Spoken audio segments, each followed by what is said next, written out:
Денеска двете најголеми партии во државата имаа отворена пресметка за кредитот од Обединетото кралство.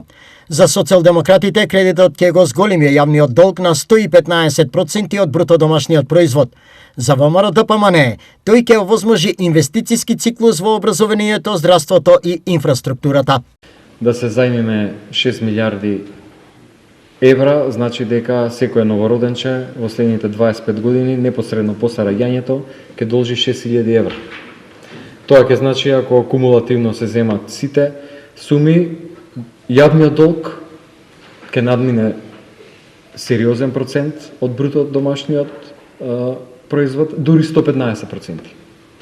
Што е полошо од грчката криза, во која што беше Грција пред повеќе од една деценија. Дополнително на тоа, ја слушав министерката за финансии. Очигледно е дека тие договори ќе бидат нетранспарентни и во 4 очи.